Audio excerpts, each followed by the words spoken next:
अब ये वाला क्वेश्चन है, सिंपल क्वेश्चन है। क्या है कि फ्री फॉल का क्वेश्चन, सिंपल।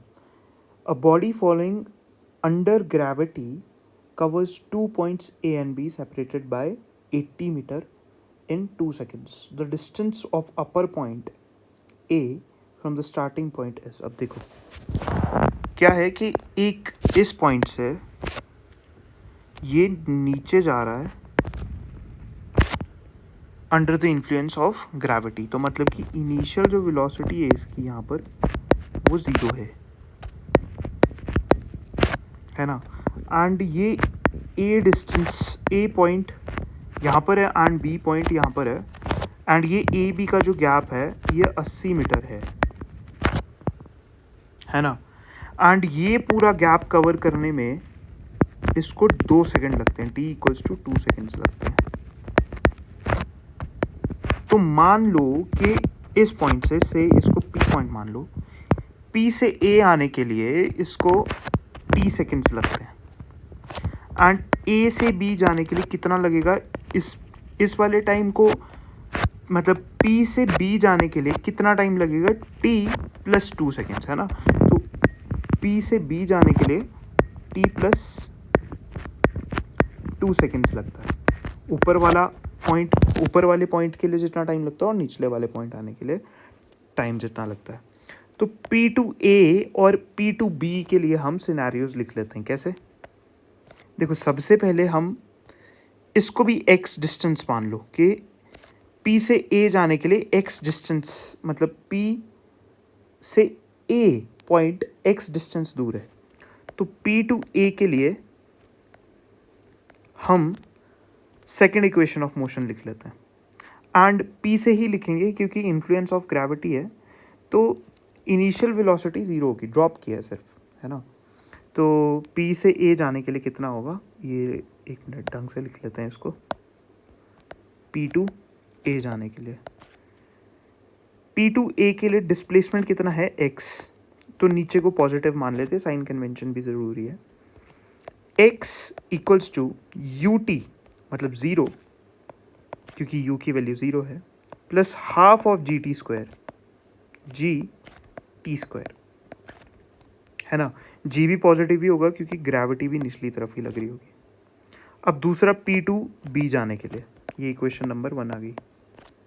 P2B जाने के लिए कितना होगा, x प्लस ये वाला डिस्टेंस तो चला ही है, बट ये 80 मीटर भी तो चला अगला, into x plus 80 equals to ut, initial velocity फिर से 0। देखो P से B इसीलिए लिया है क्योंकि इनिशियल वेलोसिटी ताकि 0 आए, है ना। A टू B लिखोगे, पता ही नहीं है वेलोसिटी क्या है A पॉइंट पे, है ना।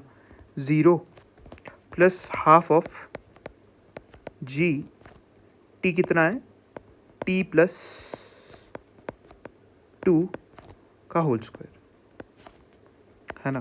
अब इसको खोल देते हैं, हाफ ऑफ, अच्छा इस वाले x में मैं ये वाली वैल्यू डाल देता हूँ क्योंकि सेम ही तो है। x equals to half of G T square plus 80 equals to g half of g T square plus 4 plus 40, and लिख देते हैं इसमें।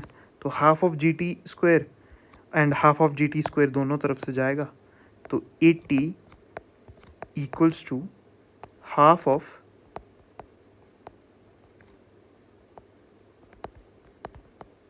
g into 4 plus 40 g by 2, and 2 से 2 जाएगा, 2 से 2 जाएगा, एंड t बचा है हमारे पास बस 80,